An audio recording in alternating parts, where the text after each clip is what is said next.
como les decía, digo, pues prácticamente hoy vamos a empezar a analizar algunos de los aspectos importantes que revisten. Si recuerdan, en la sesión del día de ayer veíamos el análisis que partíamos de este tipo de equipos, de los transformadores de potencia. Estábamos considerando el transformador ideal.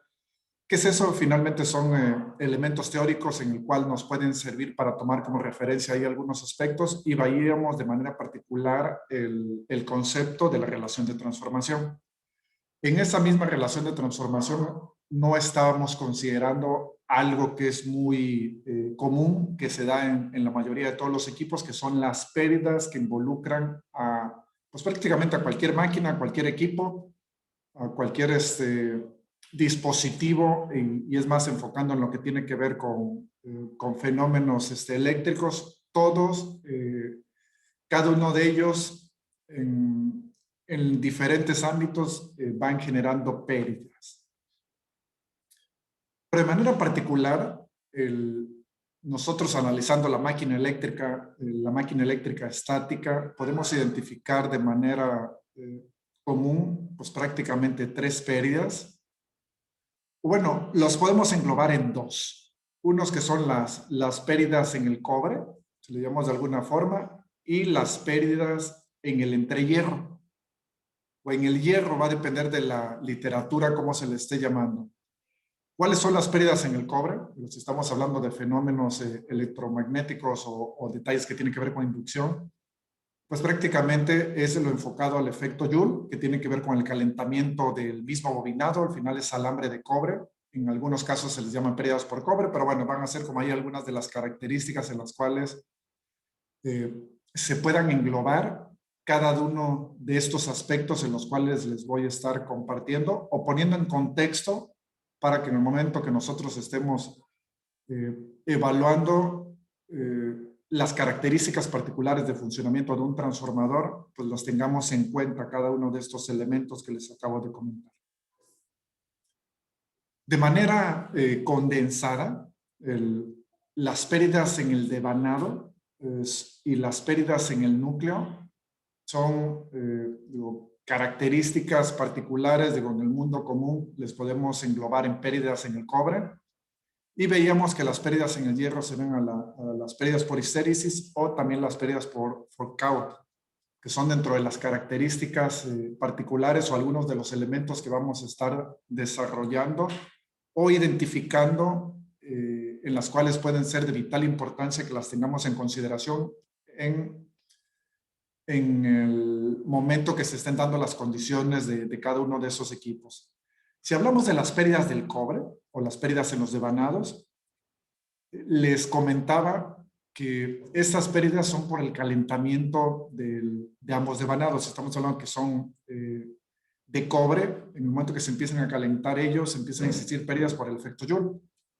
Según el efecto Joule, es en el momento que se calienta, como circula una corriente por ese mismo conductor, llega un momento donde empiezan a perder algunas de las características que tienen de manera particular cada uno de esos elementos, en el momento que se empiezan a calentar. En el momento que se calientan los materiales, o en esto particular los conductores, empiezan a minorar o a mermarse las características particulares que tiene cada uno de esos elementos.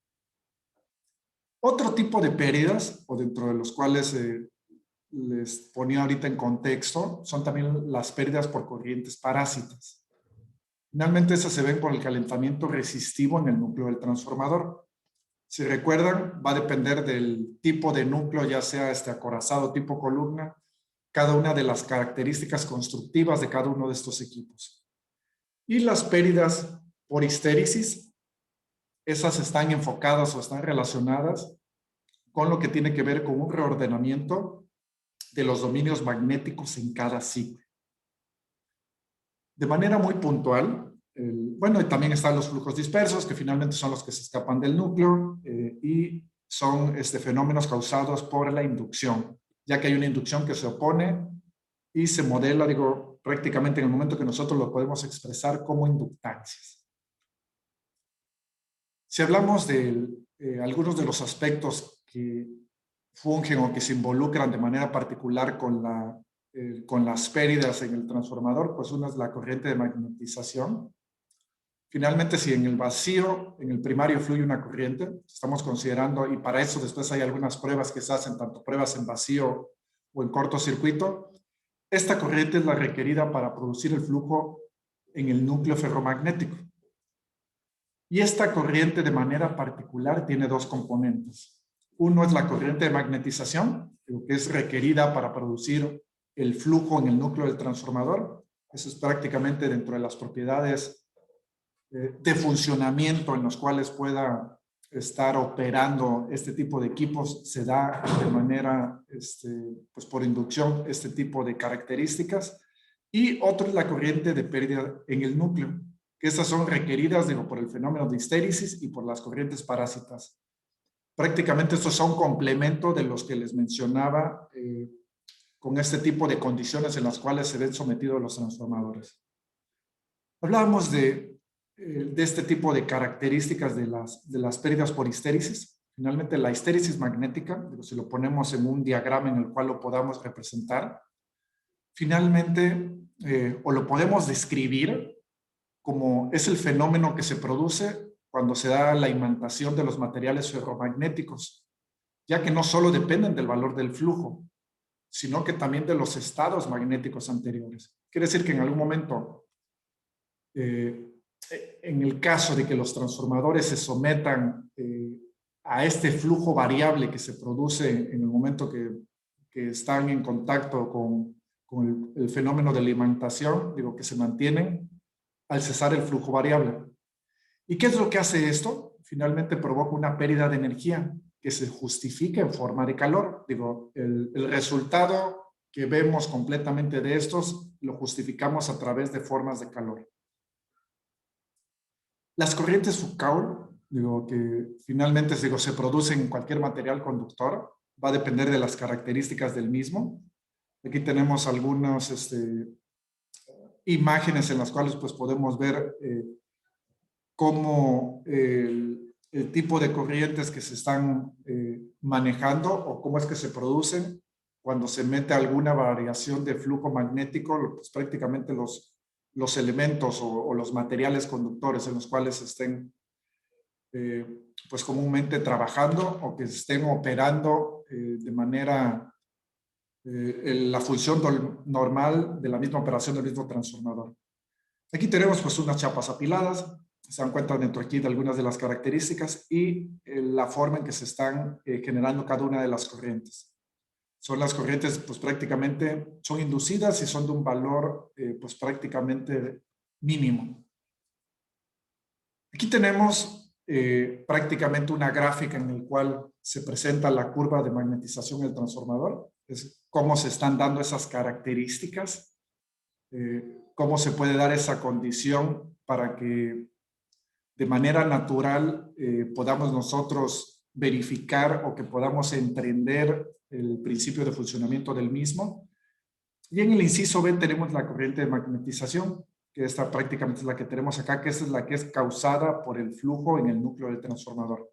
Son algunos efectos que en el momento que está funcionando el equipo se da de manera a través de la inducción o de la magnetización este tipo de elementos. Tenemos algunas corrientes en las cuales les podemos llamar o los vislumbramos aquí en esta figura, que es la corriente total de excitación del transformador. Si se dan cuenta, son aquí algunas de las formas en las cuales las podemos interpretar. Son los valores de corriente en los cuales son los picos máximos que nos puede dar. Y recuerden que al momento que hablamos del transformador, pues estamos hablando de un equipo, una máquina eléctrica que transforma pues, de manera particular el parámetro de voltaje, que es el que está aquí graficado en esta figura, y en la cual pues nosotros podemos determinar cada uno de los elementos en los cuales es importante o cómo se están comportando estos efectos de manera natural. Sí era importante, digo, que visualizaran y que vieran cuáles son las características que pueden formar parte de los mismos equipos, de los mismos transformadores, porque en ellos pues reviste el hecho de que podamos analizar cualquiera de las características particulares de cada uno de los elementos que forman parte de, y también con esto, pues tratar de involucrar, si ahorita veíamos el momento que analizábamos el circuito equivalente del mismo transformador, pues identificamos ahí en cada uno de los aspectos en los cuales se involucran de manera visible cada una de las pérdidas que les acabo ahorita de estar presentando. Dentro de las características que analizábamos y veíamos de manera particular las relaciones de transformación de cada uno de los elementos, hicimos, aquí les estoy poniendo, digo, pues al menos alguna forma, alguna ecuación para poder expresar la relación de transformación. Ayer nos enfocábamos mucho en lo que teníamos que ver con el voltaje, pero también existe una fórmula para poder expresar lo que tiene que ver con la relación de transformación de las corrientes del mismo transformador. De un lado era lo que ya vimos ayer, el número de vueltas del devanado primario sobre el número de vueltas del devanado secundario, nos da igual a A. Va a depender mucho de la literatura que estemos manejando. Ayer lo enfocábamos y teníamos que ver como RT, que era la relación de transformación. Finalmente el símbolo, la forma en la cual lo interpretemos, se los voy a definir.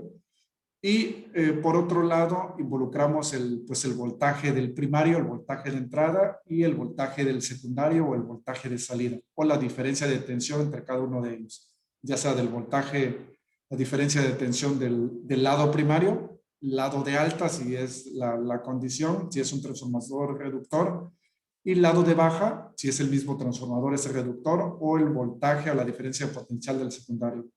Si nos vamos en el momento de analizar cada una de las características que podemos involucrar, lo que tiene que ver con las corrientes, encontramos también alguna particularidad que vale la pena que recordemos o que lo tengamos en el radar. Es también, va a depender del número de vueltas del primario y del secundario, pero para ver las corrientes, pues va a ser la corriente del secundario sobre la corriente del primario y siempre pues tomando como referencia la misma relación de transformación.